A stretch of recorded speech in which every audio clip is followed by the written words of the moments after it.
Hi, welcome to the 5th annual briefing of the acceptance of horses in sport, supported by Agria. At the helm of this great organisation, I'm so proud to be supporting today. Welfare is, I suppose, much of a cliche, but cliches are cliches for a reason. It is so at the heart of everything that we do, trying to create longevity and healthiness through the entire lifespan of a horse. The way that we breed them, the way that we train them, and then, of course, the things that we ask them to do are perhaps not necessarily what they might do in the wild, and therefore it's so important that we look after these four-legged friends that serve us so well through their lifetime, right until the very end. I'd like to wish you all the best of the day. I know that you've got some brilliant audience participation, and I hope you come away feeling that the 6th one is far too far away 12 months on from now.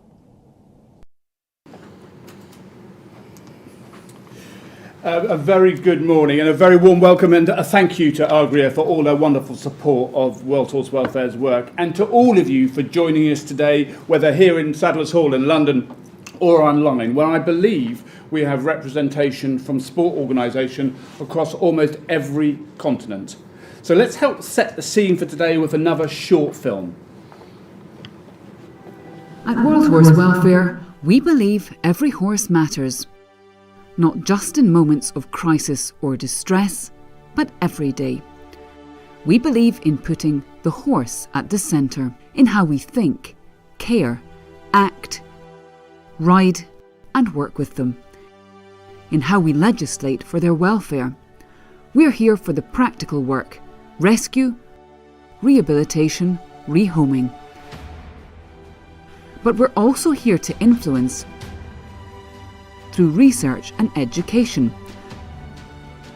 to open the conversation, to shift how the world sees horses. We're not about blame. We're about better. Better understanding, better standards, better futures for horses and the people who care for and rely on them. Whether we're working towards our goals of responsible ownership of every horse, mule and donkey, improving the lives of working equids that support the livelihoods of their owners, ensuring the ethical involvement of horses in sport and entertainment, or ending the long-distance transport of horses to slaughter and ensuring that every horse's welfare is protected at the end of their life. We work tirelessly for a better world for horses. We do it with integrity, with evidence, with empathy. But we can't do it alone, so join us. Because every horse matters, everywhere, always.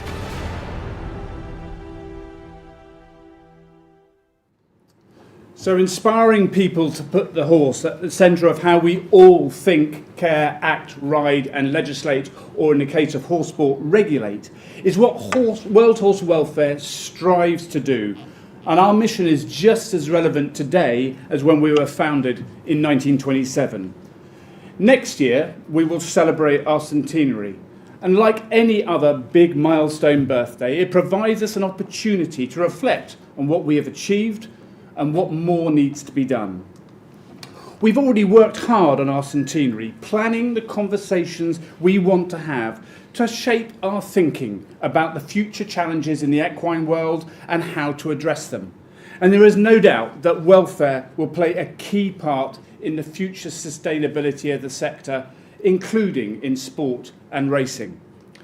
When we were founded, society was questioning Europe's treatment of working horses, the carriage and farm horses that was so much part of daily life.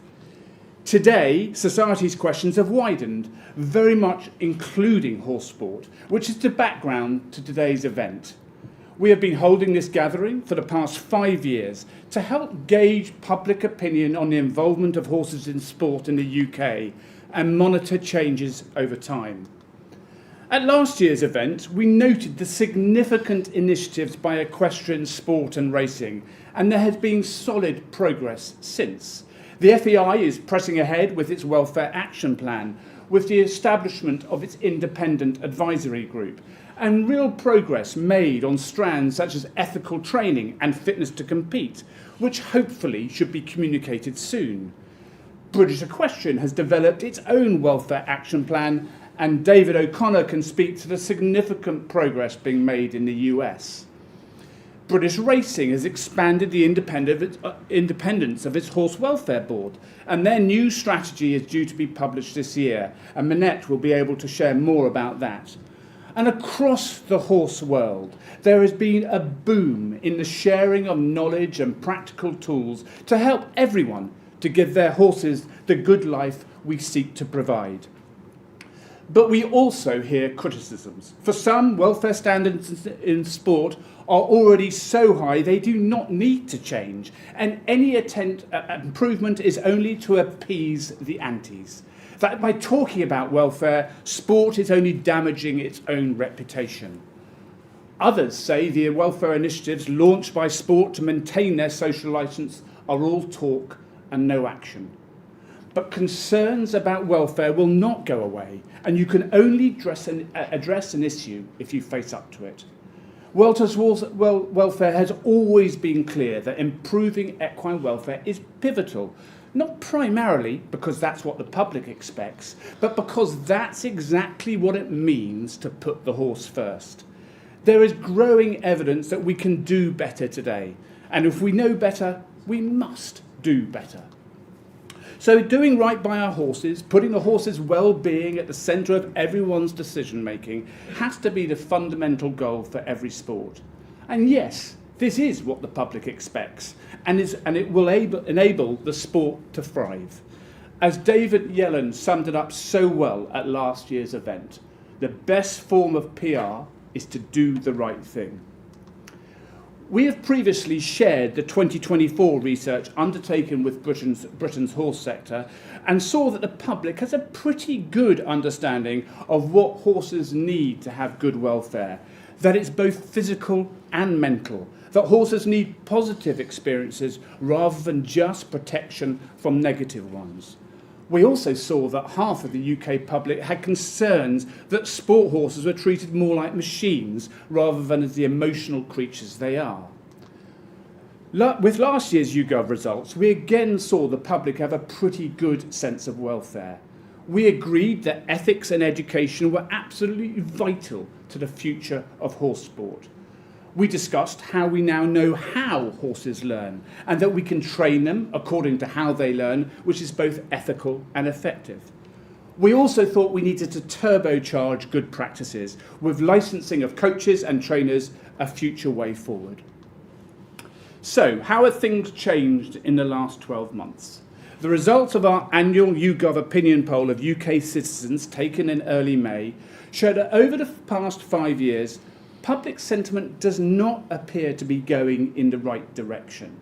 Now, there is a big health warning here. This is only a slight trend and likely within the margin of error, so I would not pin too much on this individually, but it certainly is one to continue to watch. While the percentage of those who support the continued involvement of horses in sport only if welfare improves went down slightly this year, it's basically in line with 2022 at just under 40%. But what we do have is a recent increase in the percentage who do not support the horse involvement in sport under any circumstances. Similarly, only around 21% can support the continued involvement of horses in sport compared to around 23% in 2024. And fewer have said that they don't know. So increasingly, views are being shaped. We asked the public how they think of horses. Do they see them as leisure animals, sport animals, pets, companions, livestock, or even working animals? They could indicate for each definition was very close, somewhat close, not very close, or not at all close to their view, or whether they don't know. The results were certainly surprising. Sport animal scored lowest. A strong majority think of horses as pets or companions or as leisure animals, and more than half think of them as working animals or livestock. Less than half thought of them as sport animals, with 2 in 5 saying that definition was not close to their view. Comparing those who interact regularly with horses and those who don't, the horse people, in the dark solid line here, were even more likely to consider horses as a pet, companion or leisure animal than those not involved with horses. They were also less likely to view them as livestock or farm animals, and they were only marginally more inclined to think of them as sport animals. But we know that the horse world is not a homogeneous group. There are a range of views, which is why events like today are so important. But we need to be realistic about how views of what a horse is can affect how they are treated and how that is perceived. Last year's YouGov results on attitudes to training methods showed that public and horse people were clearly supportive of positive reinforcement, but saw the use of pain, fear and methods that can cause them as unacceptable. But a clear proportion of horse people were more accepting of these methods. This year, 61% of all respondents believe that equine well-being should always be prioritised over performance in training, with even more of those who regularly interact with horses believing this. However, almost 1 in 3 people believe that there should be a balance between well-being and performance for horse people, compared to around 1 in 4 for the general public. Horse people, in dark blue here, were also more likely than the public in grey to trust that people in sport train horses in a way that is acceptable to them.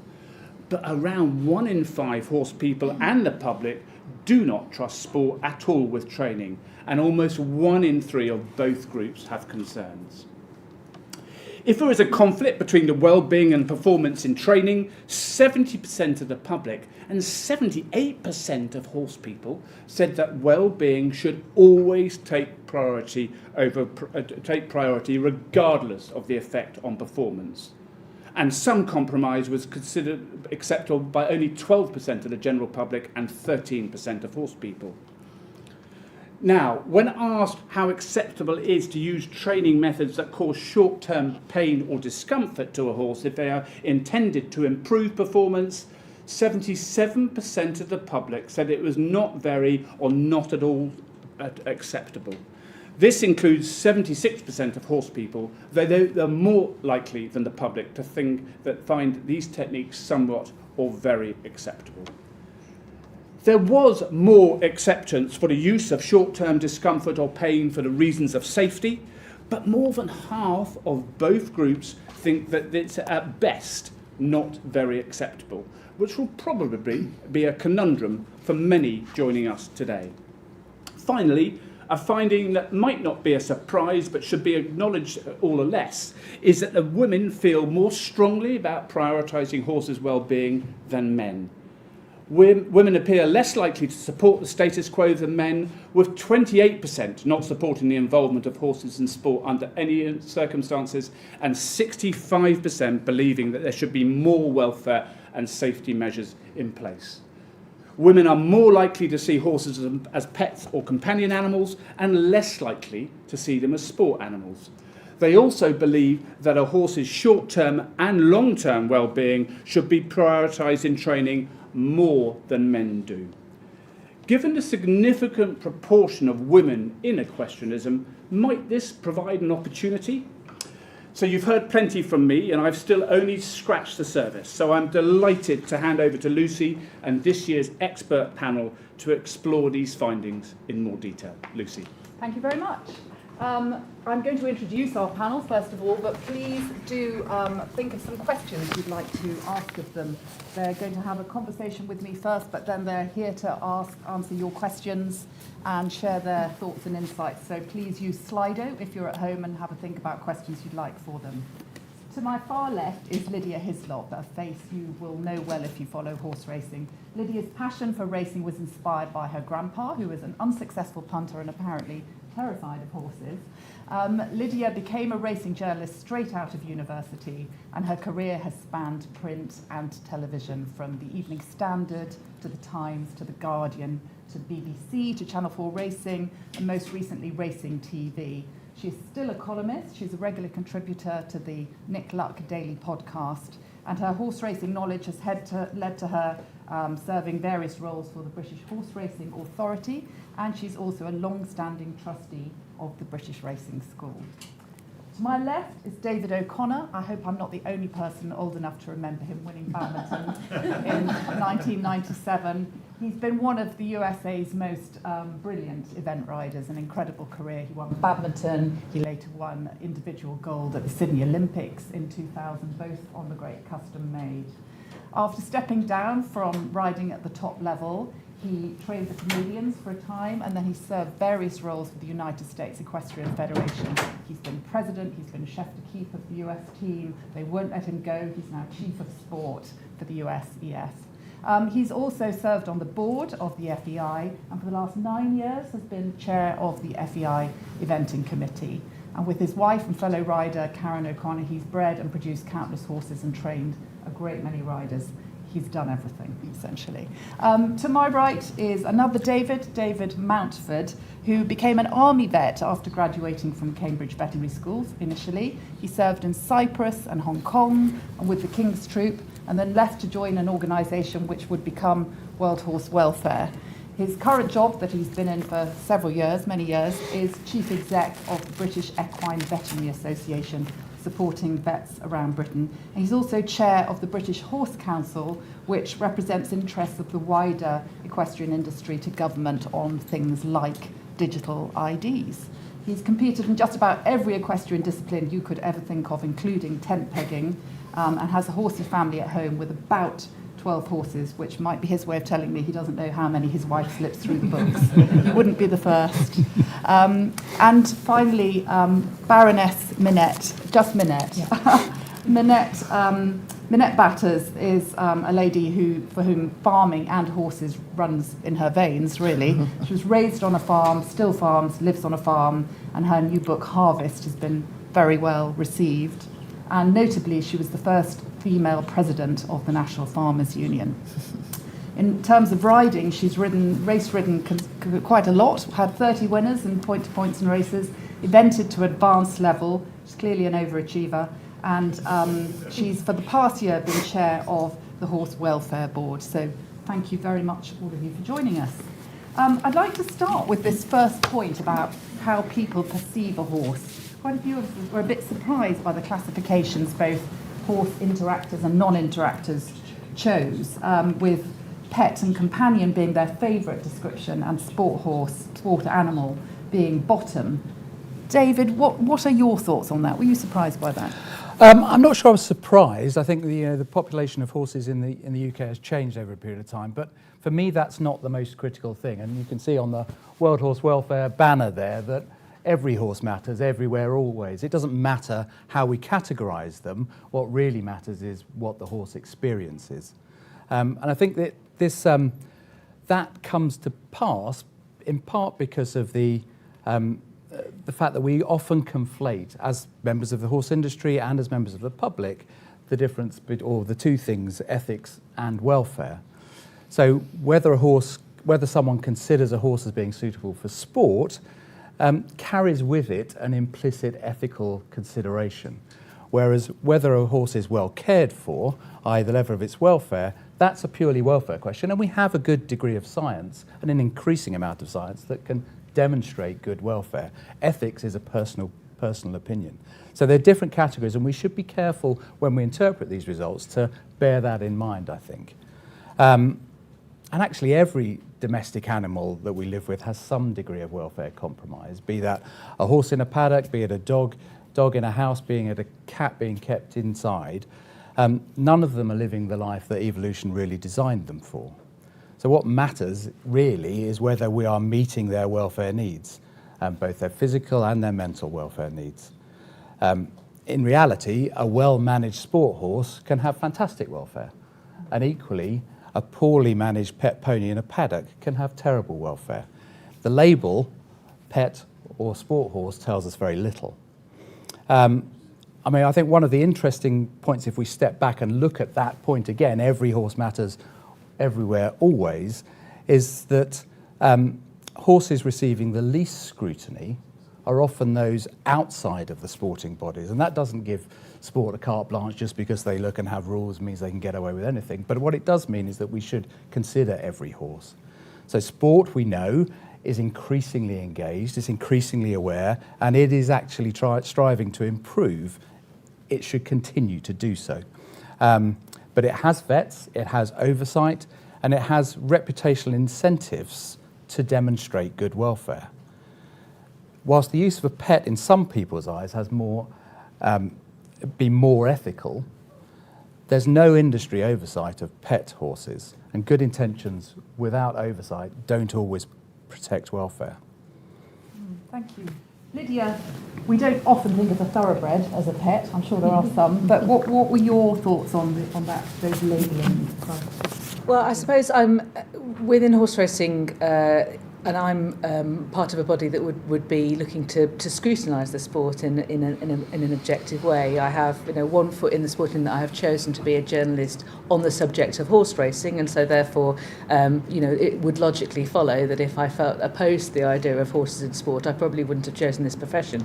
However, at least you have to take a step back and be able to ask questions of that profession. So I'm used to the tension between those who might be followers or fans of the sport, not having a different understanding of what welfare might be, as opposed to the proponents and the participants of the sport. And I think that one of the things in this survey was, my sense was that people meant different things by the word welfare, and also the same person can mean a different thing by the word welfare depending on the context of the question and what they're being asked about it. So I think there has to be a clearer understanding and clearer definitions when we interact in any area about exactly what we're talking about and what is for the mental and physical benefit of the sport, and how we would define that as being a good thing for any horse or for any animal in different circumstances. And there are compromises to be made, and that has to be recognised within the wider world. And I do think it's important that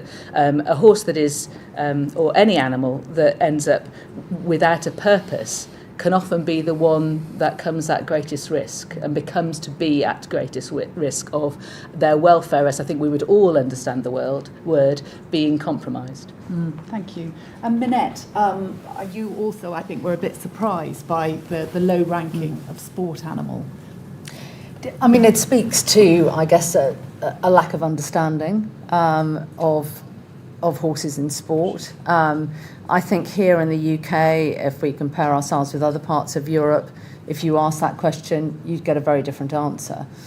Some would be very much looking on the livestock, the production side for a sport horse in a comparison, not on the companion side. But really important that we speak to our audience. Well-regulated horse sports, as we all know, are the safest place, and particularly for the thoroughbred, that is the Formula One, the Porsche car equivalent. Well-regulated sport is the safest place for that. But it does speak of a continuing need for that level of engagement. I mean, the Horse Welfare Board has done many things since it was founded, and it's really important, I think, of the independence of it, that it's not deemed to be just within the sport, talking to the sport, that it's independent. So things like National Racehorse Week, which was actually modelled on Open Farm Sunday, which is about very much bringing people onto farm, bringing people into yards, 65,000 free spaces given. The more we can open our doors as horse sport, as British racing, and show people what we're doing, because we all know that the people looking after the horse are the people closest to the horse, are the people who care most passionately. I mean, I write in Harvest about my love of a horse who was no good in racing at all, but it's usually the ones that aren't that good sometimes that will be loved as much as the superstar, who's probably really difficult. So it's showing that, painting that picture, telling that story that is so important to create that better level of understanding. And I think what this speaks to, Lucy, is we've got to keep telling that story, we've got to keep our doors open, we've got to keep bringing people in and taking people with us. And looking, as Lydia said, at this through, an objective lens. I also worry when you start putting the horse in the companion animal camp that we're starting to imply what we want as people onto our horses.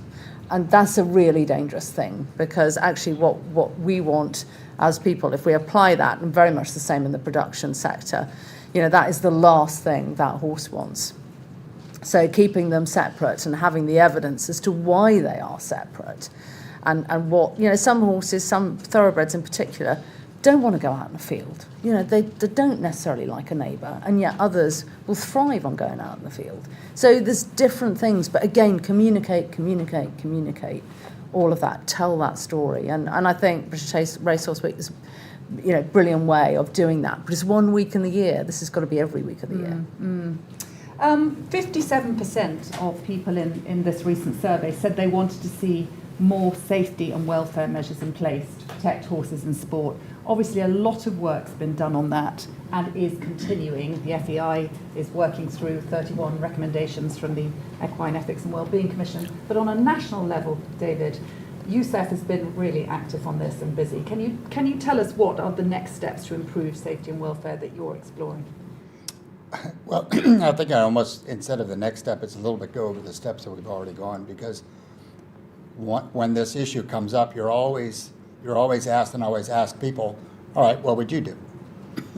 Right? So you're in a governing body, you're in a group that does rules and has what would you do?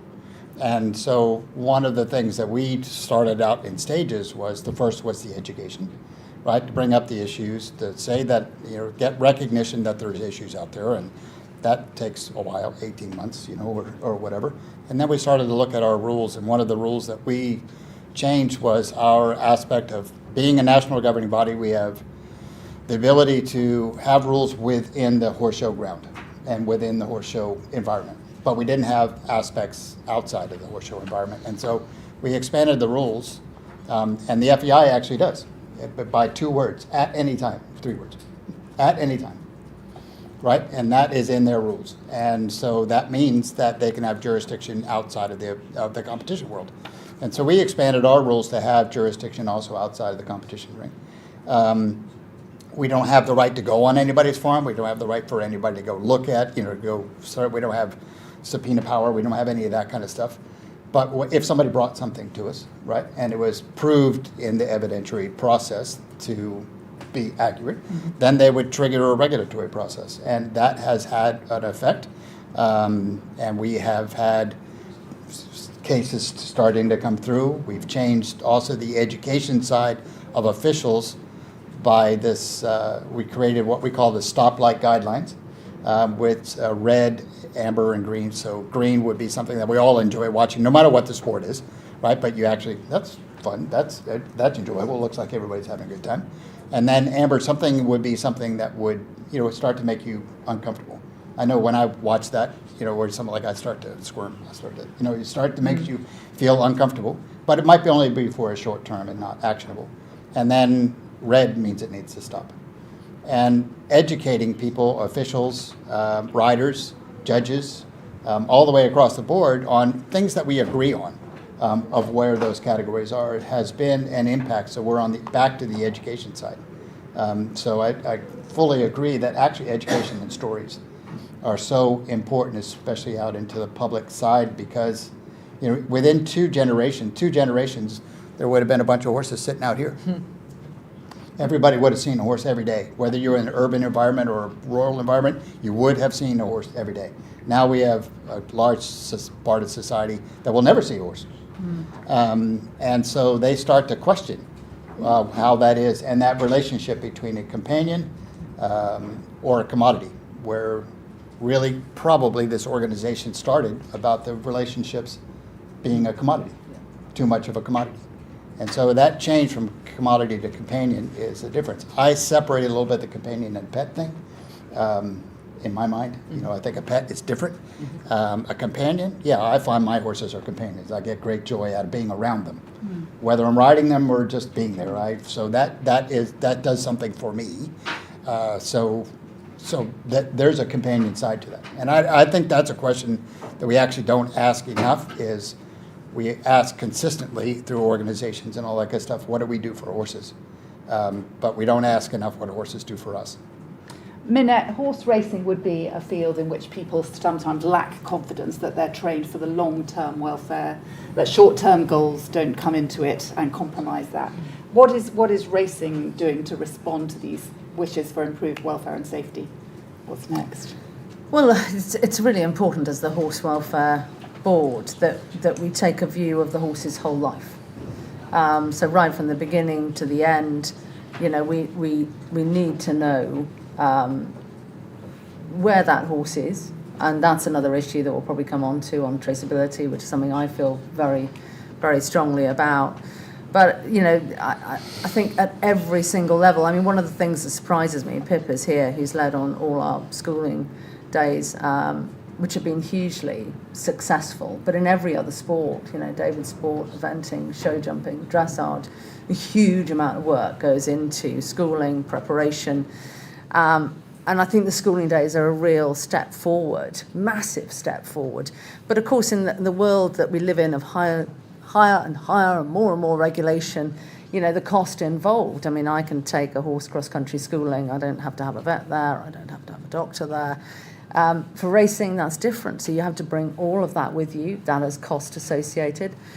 And something I'm really conscious of with the Horse Welfare Board and our engagement with all our stakeholders is, you know, actually what I would like to see is growth in racing. That, for me, is one of the most important markers, one of the most important KPIs, is we're seeing more horses going to stud. We're seeing more horses coming into training. And, you know, the availability, half of a horse's life, half of a racehorse's life is going to be in other sports, in other areas outside. And I personally think it's great in some ways that ROR, who does such brilliant work in aftercare, you know, isn't hearing from every horse. Ideally, we don't want them hearing from any horse and owner in aftercare, because that means it's success, it's all working well. So, you know, I think racing's got to have a view on the whole life, but the owner has got to be responsible for that horse. And that's where I think traceability comes in, on, you know, the accountability of the owner. But, you know, making, I think we mustn't lose sight of the fact that we could be, you know, welfare has got to be focused on, you know, this objective lens, because it's changed so much. I mean, David, since your time starting out eventing, I mean, the fact that we're doing this, the fact that we're here, massive step forward. All that we are doing, the people on this panel, I think it's great. David, speaking from the vet's perspective, would you say that what equine vets are seeing day to day supports the call for improved welfare and safety in horse sport? Are they seeing evidence of that? I think there is an increased awareness, and yes, I think measures to continue to make things better, I think is needed. I'd just like to jump back, if I can, on something that Minette said about horses, it not being good for horses to be companions. They want to have a job. I think there's a danger that we take our own personal views and put them on the public. There are plenty of horse owners who do believe that their horse is a companion or a pet or whatever. That doesn't make them wrong. That's an ethical distinction between how we feel about it and how they feel about it. And I think we have to accept that and live with that, because that is an increasing part of what horse owning public see. But getting back to your point, Lucy, I think in regulated sport the direction of travel is really genuinely positive. I already said awareness is high, engagement is real, and that momentum is really important and should be encouraged. And the work that the Horse Welfare Board and the FEI and the UK disciplines are doing is fantastic. But it shouldn't be seen as we're going to get to a point and we can stop. So what needs to, I think, improve or continue to improve is consistency and transparency, and making sure what's written into those codes and the aspirations of groups like the Horse Welfare Board actually come into a reality and are seen to be real and are communicated as being real. I think also one of the things that is true in horse sports, in racing, is that we don't have much humility. We need to actually bring, or one of the things that we can do, how you achieve it, I don't know, but is bring a big box of humility to the table. We can all learn every week. whether it's from a colleague, whether it's from someone with decades of experience and a huge tradition in the industry, or whether it's from the latest research on how horses learn. And, David will know better than anyone else that those riders at the very top level, they will be having weekly lessons. They won't park it and say, right, I know enough. I can do my novices, I can do my 90s, I can do my pony cup events, whatever it happens to be, or I can go hacking. They will be having lessons, and people throughout the industry should be having lessons on riding, but also lessons on what's going on with the science, how they can improve, how we can learn from others, both in research, new stuff, and tradition, old stuff. There's also, I think, a structural element within the horse industry and the veterinary industry, which is not often spoken about, but is important to raise and to think about, it, particularly in terms of measures which we can do to improve things. And that's based around the fact that many vets no longer work in practices that they own. So that's changed the commercial dynamic. So a vet who's measured by their turnover will face genuinely difficult tensions when a client wants repeated injections for their horse or pony, or insists on overfeeding a laminitic pony. And when clients can and do move between practices, that tension intensifies. Now, that's not to say that there's a lack of integrity in vets at all. I spoke to a racing vet at the weekend who, on this matter, and he says he still goes home at night at the end of the day, lies in bed thinking, did I do the right thing for that horse? And that's someone with 30 years experience in the industry, and that's typical, I think, of vets. But that tension exists, and we need a situation where the systems in place enable good behaviour rather than make it more complicated. And I don't think we talk about that pressure, that tension enough. And finally, we need to be honest about what's driving public concern. There's the immediate stuff which hits the headlines and gets promulgated through social media. And we can be better at communicating, we can educate in order to achieve those things. But as David said, there's that fundamental underlying threat to all equestrianism, both sports and non-sports, that most people in the UK have never had any contact with a horse at all. And that, as David really rightly says, creates a real problem that we need to get across. And that's more than just snazzy videos, social media presence. Well, I'll start with a question from Slido and then come to the floor and hope we have a question here for you. This one is very much related to what drives public opinion, and it's an old topic from William Micklem. The use of the whip in horse racing. It's a hot topic, it doesn't go away. He says it appears to be an own goal, especially as it is the finish of races that are shown time and time again. The reduction in its use seems to have stalled, he thinks. What does the panel think? Lydia, you must have spoken about this a million times. What are your thoughts on it, Lydia? So I have a very sort of nuanced view on the use of the whip. Clearly, I think we can all agree that the whip must be carried for safety purposes. The disputed area is whether the whip should be used for encouragement. Clearly, this is a highly regulated area. It has the amount of times that a jockey can use the whip in a race has been markedly reduced. The penalties they get for exceeding that maximum have been markedly increased. There are also strict rules about whereabouts on the horse they can use their whip, and increases in technology means that that's much more fiercely policed than it ever was.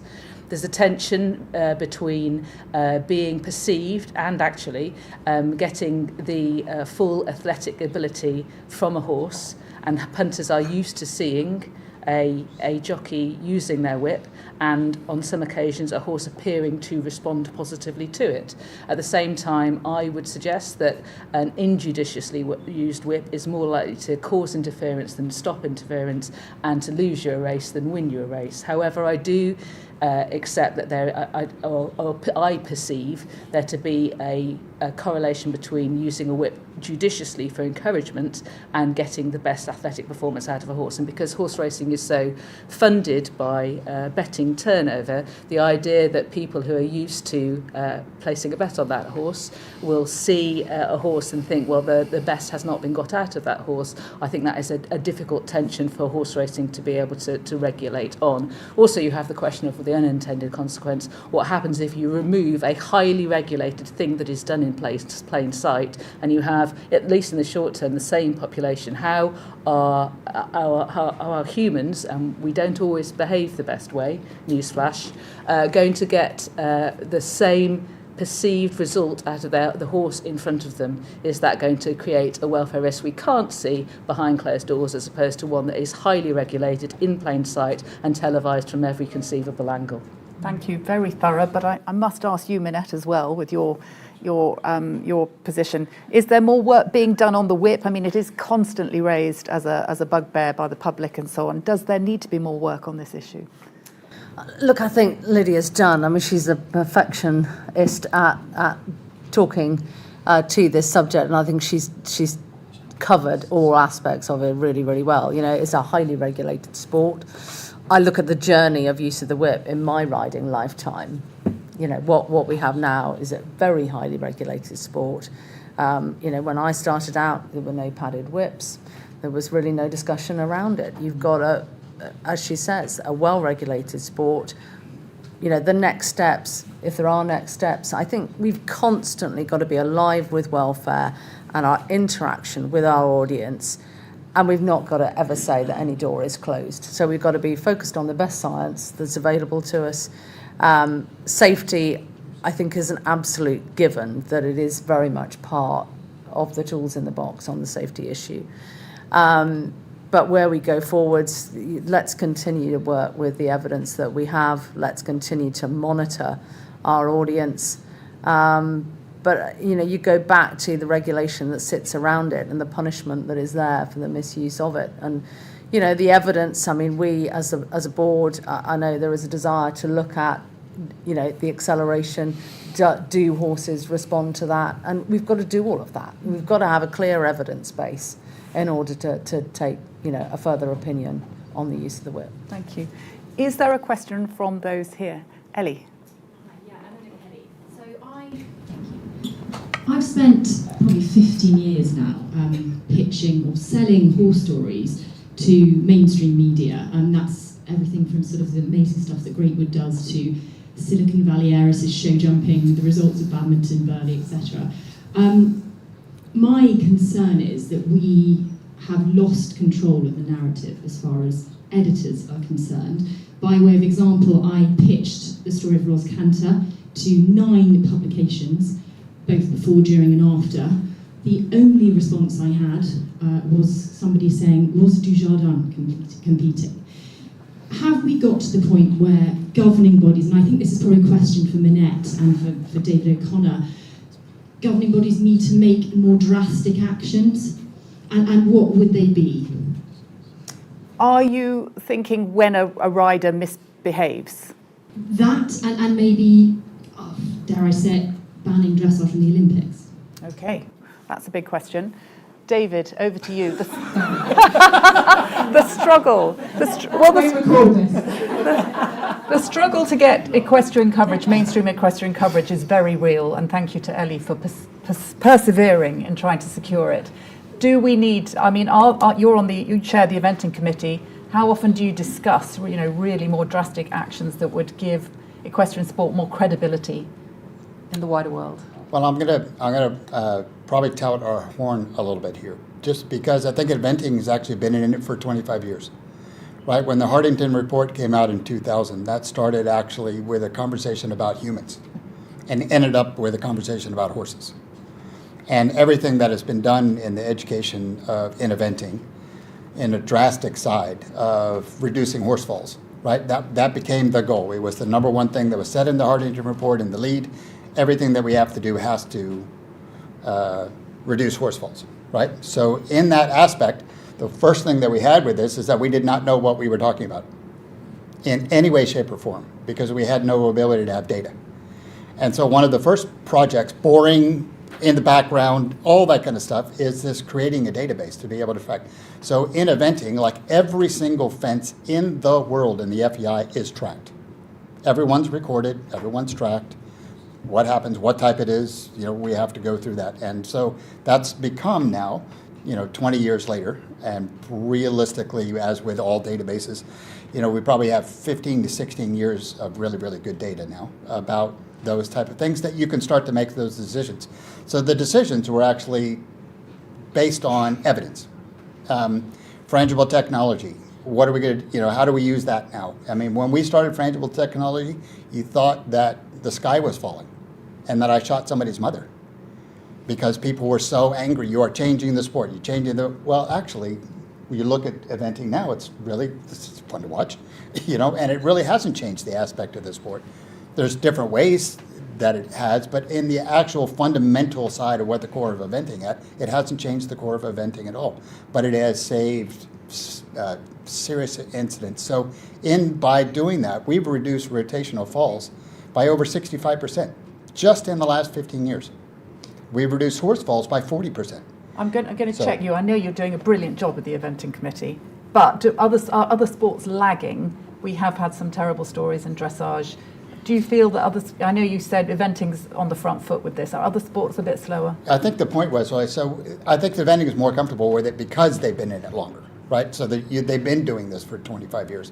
And the other sports are actually just starting to realize that this is an important part of the equation, and how do they work, right? And racing is doing it, or dressage is doing it, and the other show jumping is doing it. And there are places that have come out with in the show jumping world with even from the use of the whip, right? That has been adjusted here worldwide, and so I do think that there's an aspect that the other sports are realizing how important this conversation is, and that it is not going away. And because of this little wonderful device that we have here, right? The immediacy of actions, right, or of opinions, and a lot of time uneducated opinions, is a realistic. That's not going away. So how do we make sure that we do become on the forefront, stay proactive through education, through rules? It's a multiple, through telling the stories, which I think is a huge thing. So it's a multiple pieces of the puzzle that have to be worked on together. There is no one thing, and we found this with the Hardington report when we were part of that panel years ago. If everybody says there's one thing, and one thing's going to fix it, I wish we could do that. But there's not one thing.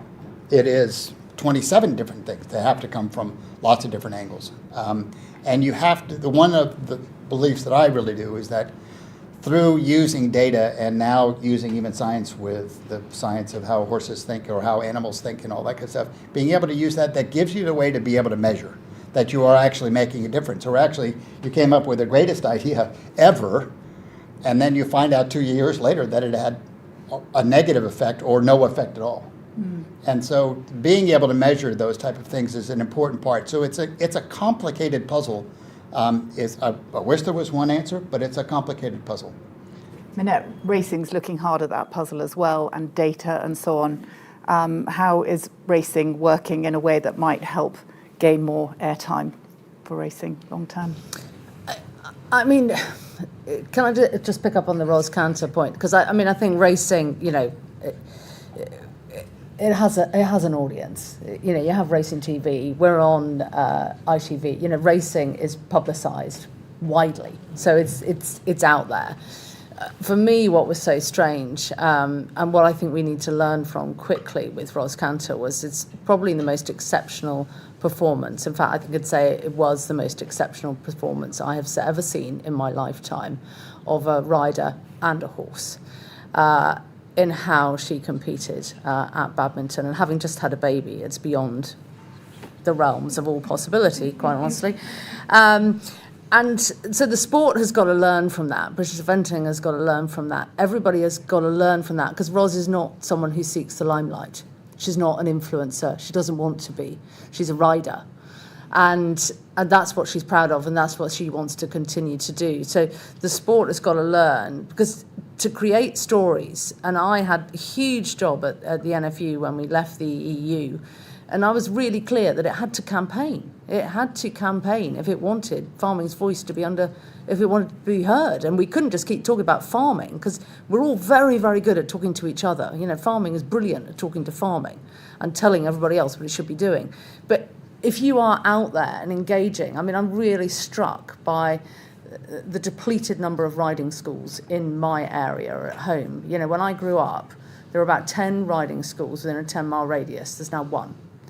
And so these stories, you want to have people who want to be Ros Cantor, who want to go and work for Ros Cantor, who want to be in these yards, who, for racing, want to be stable staff, want to climb the ladder, want to be champion jockey. Because that's the wonderful thing about horses, is that you can come from anywhere in life, and racing does it probably better than any sport, is to allow people the journey from having had no interaction to then rising to the stars. And that's the story that people want to hear, but you've got to be pulling that. So for you trying to sell that story in, it's interesting that people weren't wanting it. And so I think there's a lot to be learned from what happened with Ros, because at the moment we tend to follow influencers, celebrities, you know, people with huge Instagram accounts.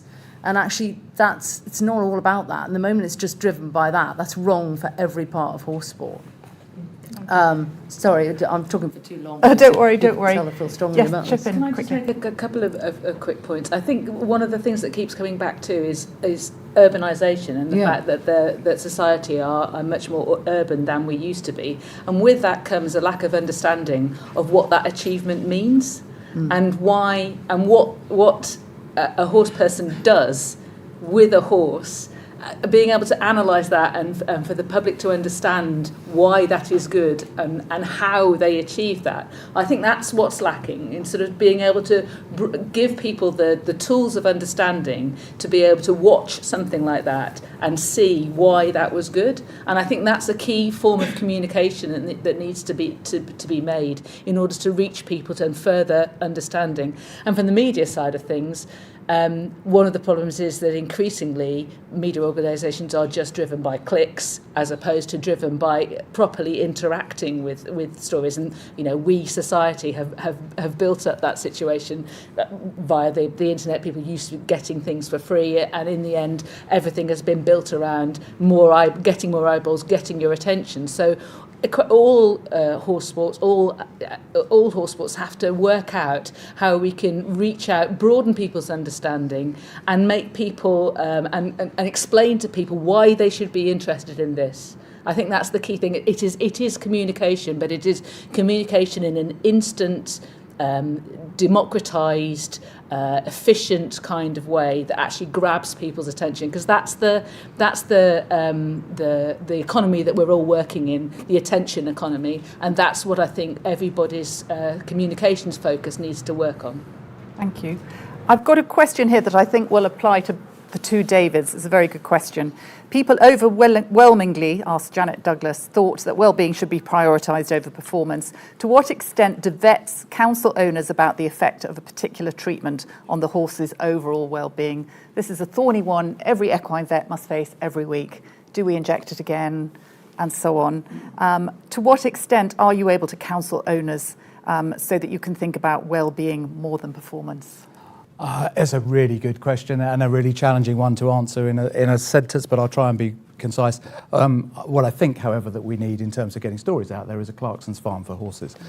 So the reality is that as a vet in practice, you are going on multiple calls each day. You're bouncing from call to call. You will all know that vets are usually late, and that's because they're busy trying to catch up with themselves all day long.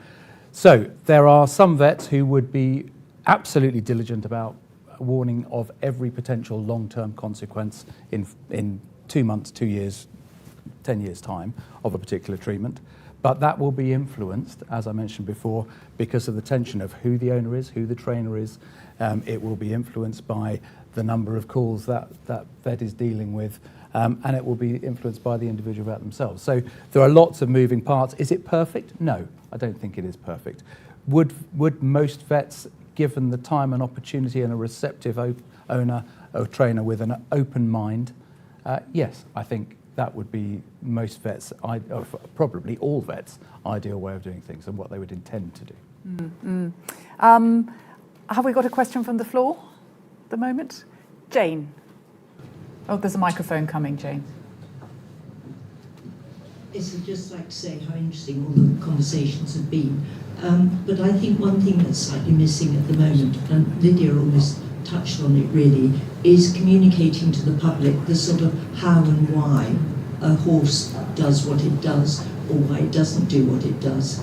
I've sat for the last 40 years, I suppose, watching horses and ponies and the mares and foals outside my window, and they're really very like us. You can see the mean ones, the jealous ones, you can see the kind ones, you can see that they've got the same feelings, and of course we learned not so long ago that horses are sentient animals. I think most of us in the room must have known that for the last 100 years. But anyway, now that's evidence-based, that they can feel and see and everything. But we haven't explained that to these ignorant people, I suppose, that, as David said, you know, everybody used to look out and see a horse. They knew exactly what it looked like, and they knew how it worked and how it walked and trotted and cantered properly on the roads and the cobblestones and everything of the old days.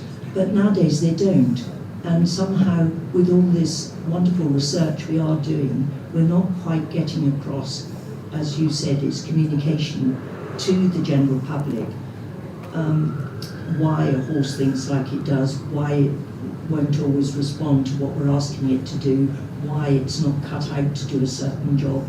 And somehow I think it's that side which you've already sort of explained, Lydia, but I think we've got to broaden that to people that really just don't understand that horses don't want to be pig fat and fed tidbits and covered up in rugs with pig baubles all over it and God knows what when it's a hot day. Yeah. But that's what you see, and it's this awful ignorance nowadays that is playing into the hands of the wrong people, I think.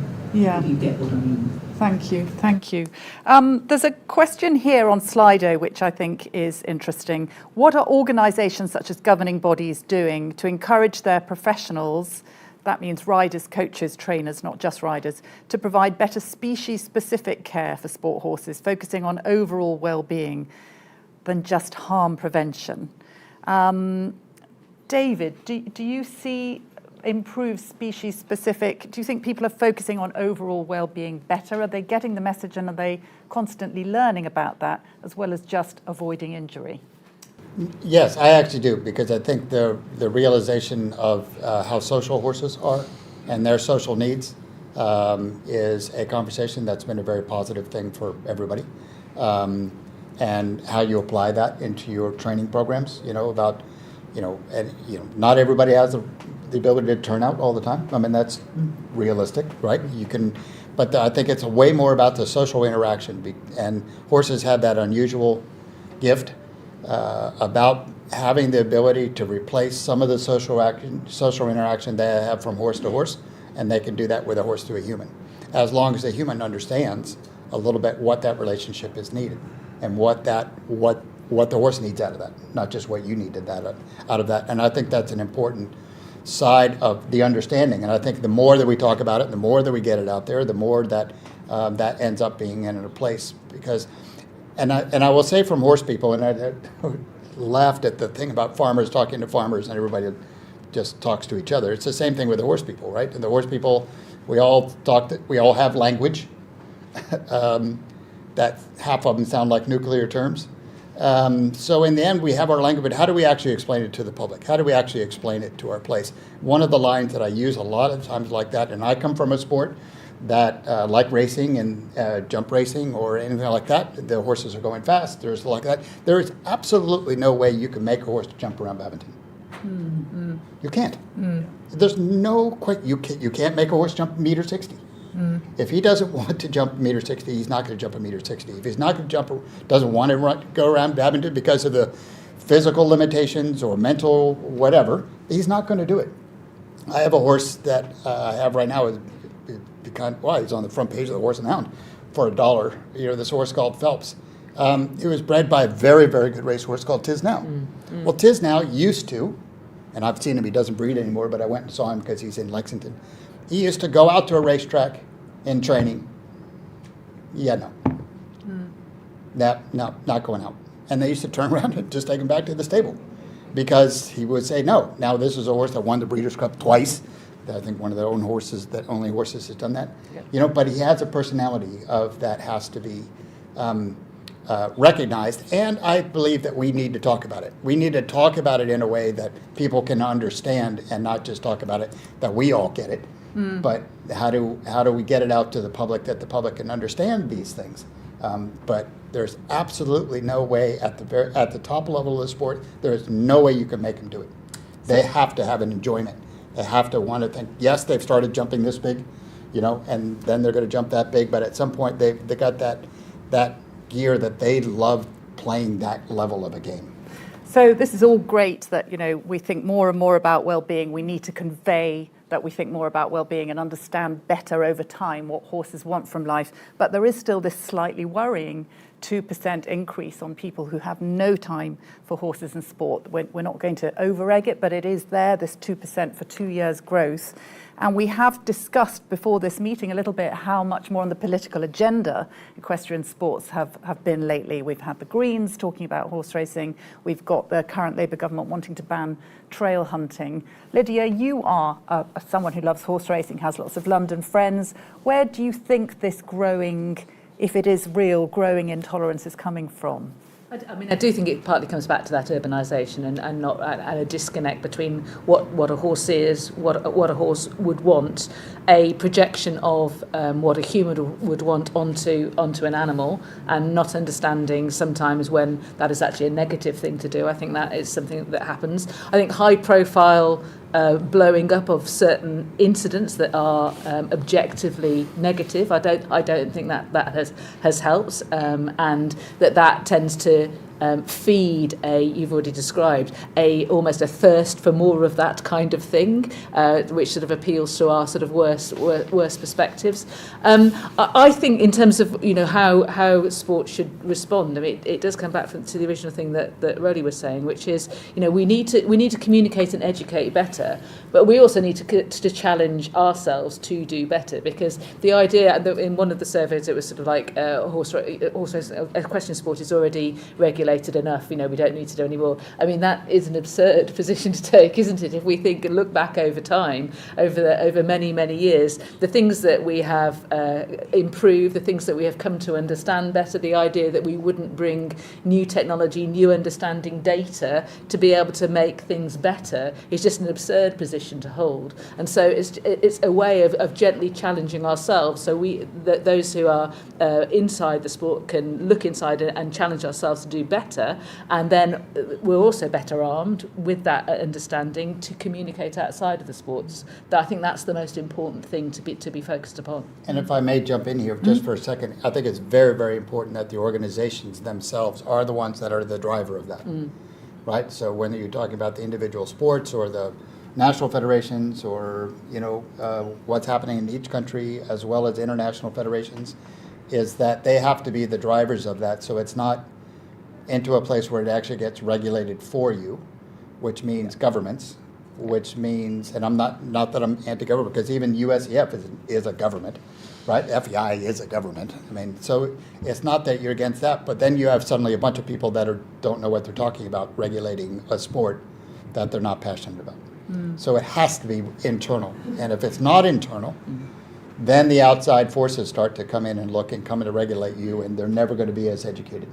And you see that happening in different parts of the world where governments are, coming in and playing that road. It happened in the United States because racing, wouldn't take care of itself, and Congress got in the middle and created the Horse Integrity Sports Act, which has had a positive effect in the end.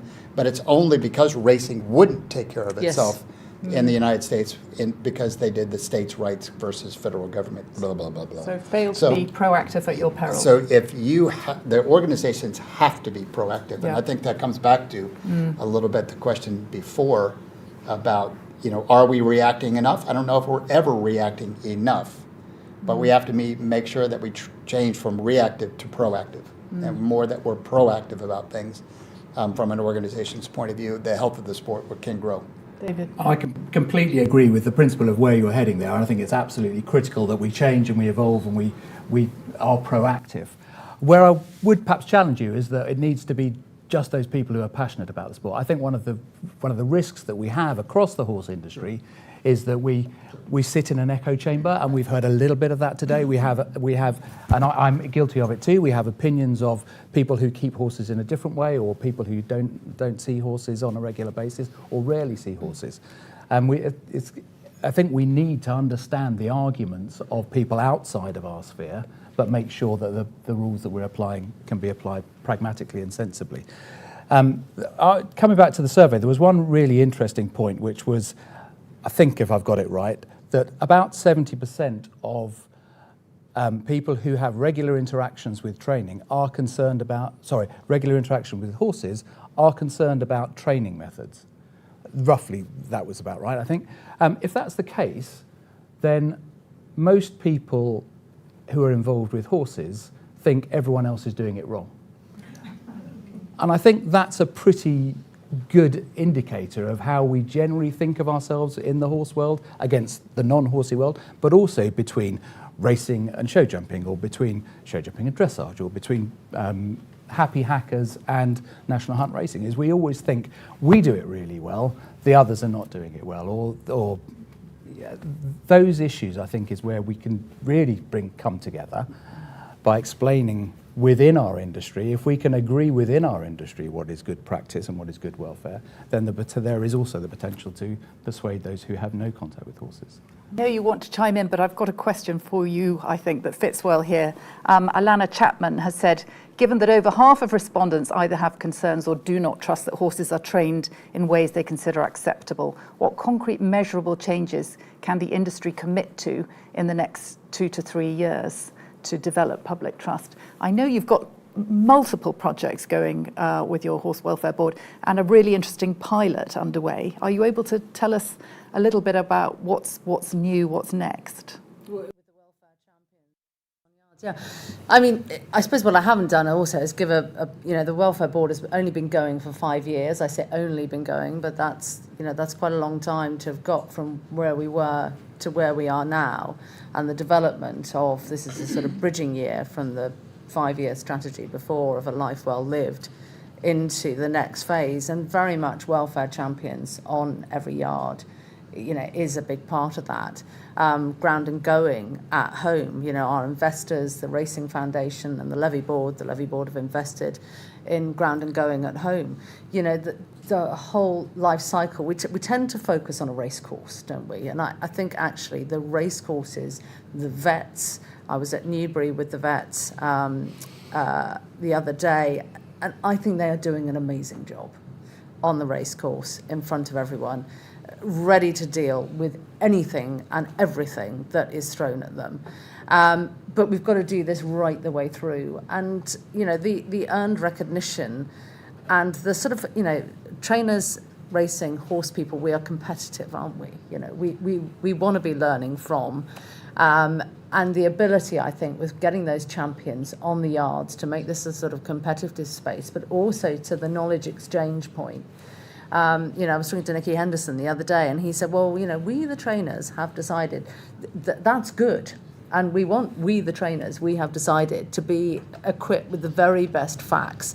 And, they are competitive. And the more they can think, well, so-and-so is doing something. I mean, I remember Martin Pipe, the era of interval training, then suddenly everybody was. So welfare needs to be in that space, because welfare is about performance. And, the best welfare outcomes will drive the best performance outcomes. And again, that storytelling, but the people closest to those horses, they are the ones. I mean, with the best one in the world, I used to dread having horses on box rest and getting the vet out, and the vet saying, well, yeah, you can jump on him now and just ride him up the yard. And I'm thinking, yeah, that's me with a broken back. I'm not just going to jump on a horse that's been shut in on rest and recuperation. So, it is about, I think, empowering those people on the yards. That is also about valuing them, and they're the ones that are going to be flagging these issues as to what is needed, these athletes, what they're needed and what's going on. So that's one of the ones. I don't know, Lucy, if I could talk you through the whole strategy, but we might be here for several hours. Are there any other questions from people here in the audience today? Not for now. I've got one here that's a bit left field and quite entertaining, from Brad Hill, equine behaviourist.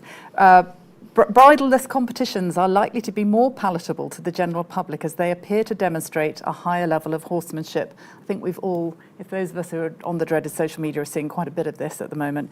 Should competitors be permitted to compete in British show jumping or British dressage? I think he means bridleless. I mean, I don't know, maybe they already are. I might take a little bit of this one because I actually ride bridleless a lot. Do you? Well, brilliant.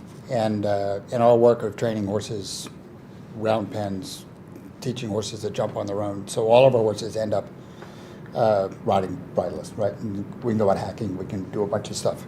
I wouldn't, there's no question, and we've actually put it in the rules in the eventing, that I wouldn't want to go 10 minutes. Yeah. And even why we say not a hackmore, right? Because 10 minutes in a hackmore, right? Yeah. And now suddenly we're talking about safety issues. So I think the bridleless thing, it can be a competition by itself within a category and even an industry and in playing the games and all that kind of stuff, but it needs to be within that. And I'm a full believer. We ride bridleless all the time. It's fun, it's great, and makes you a better rider because how do you communicate? Because I don't have that. So it does make you, it really makes you study that side of the equation. So I think then the sports where riding bridleless within its own and make it a category, fantastic. I think there would be safety concerns around here and there if you start to mix them up. That would be my own personal opinion. Just very quickly, in terms of harmony, Yeah. I think with Ros Cantor, we saw a picture of harmony there, and there was a bridle there. So wearing a bridle doesn't necessarily mean you can't be harmonious. Yes. Okay. Yeah. Absolutely. You wouldn't ride bridleless just after having a baby, trust me. But if you didn't hear that, the comment was you wouldn't ride bridleless just after having a baby. And Ros Cantor, I think, is about 7.5 stone wringing wet as well. She's amazing. We need to do more, says William Micklem, about showing how good horses are for humans. That's a very good point, isn't it? The huge success of equine therapy shows that contact with horses is good for us, whether hugely challenged. This is PR gold. How do we leverage this better?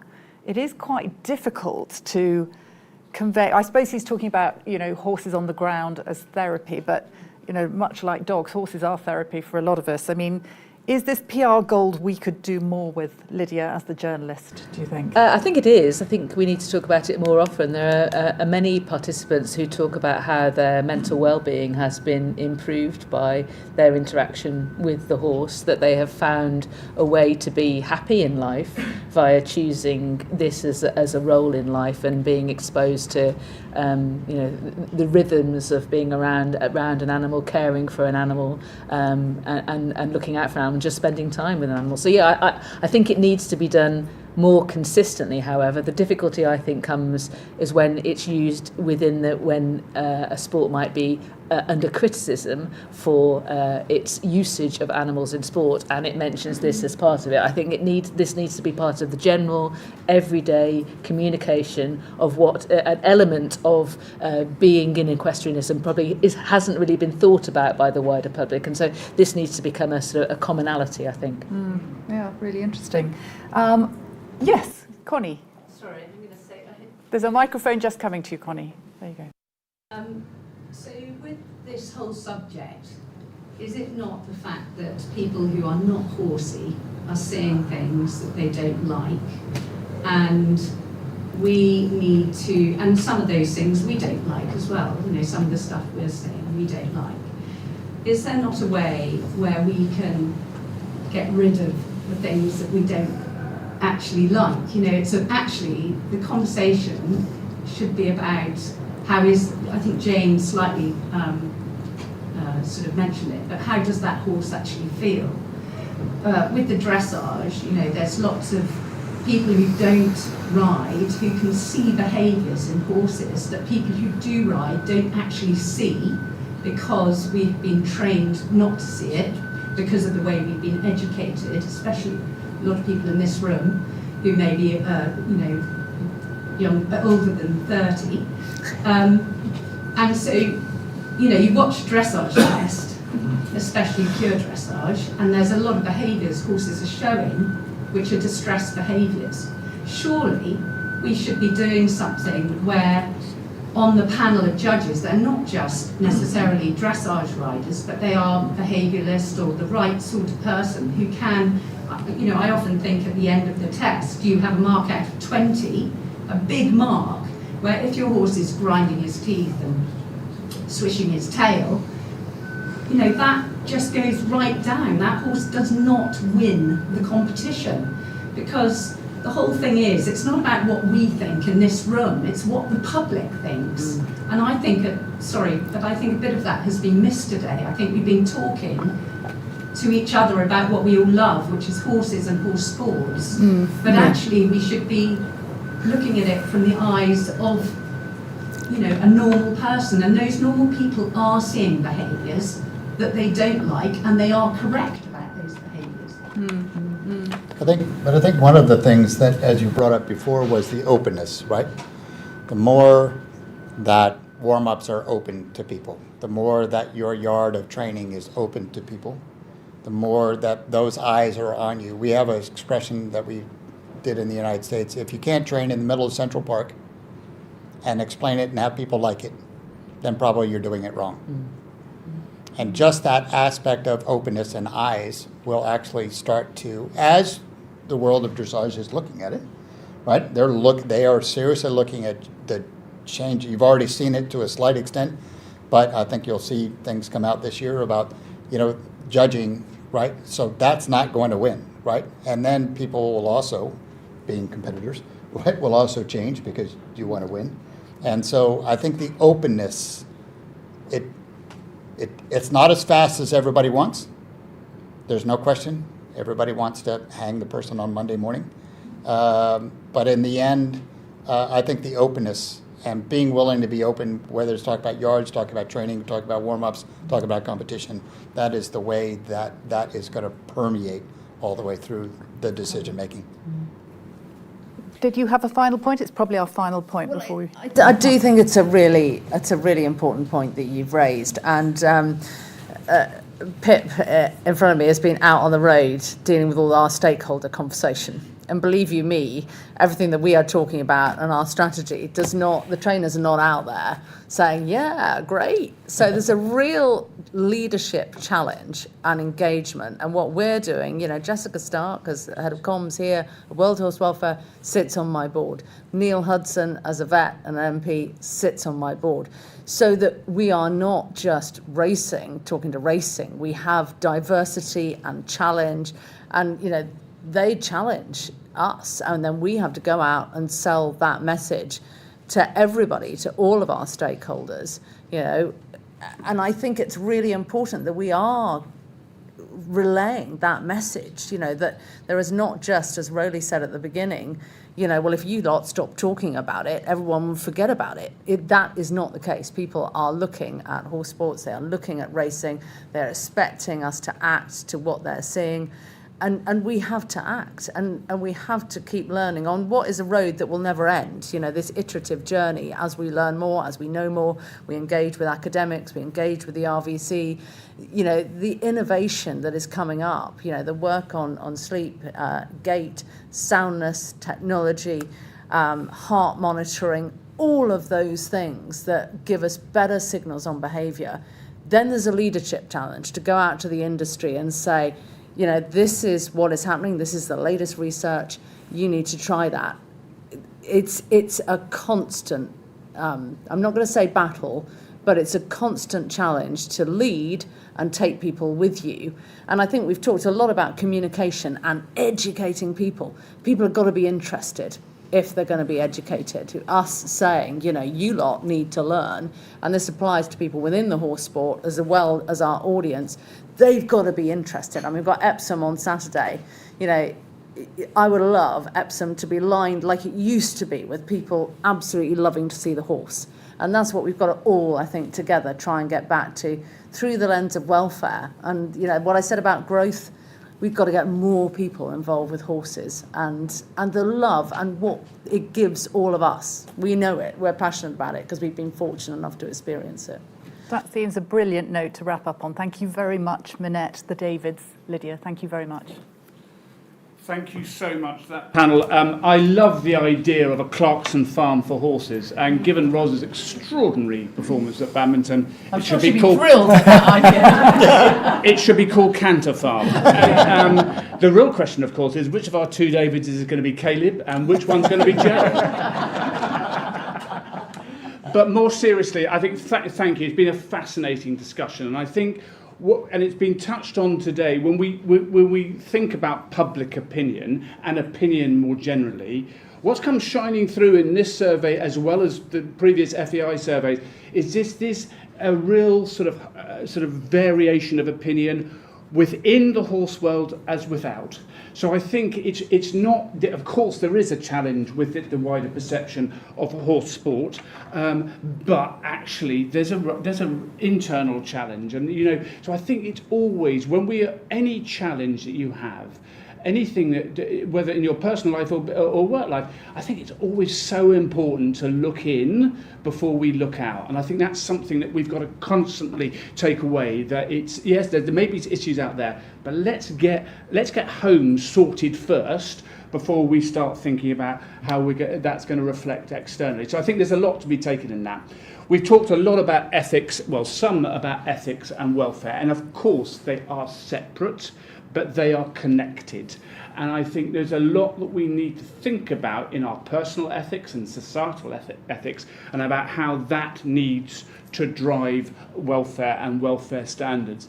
And I think, as Minette said, that this is an everlasting road, but I think something that we pick up more recently, and maybe very much driven by the poor headlines, is that welfare is seen as this negative, this, oh God, we have to talk about welfare again. Welfare should be a wonderful positive, equine welfare as well as human welfare, and a wonderful opportunity.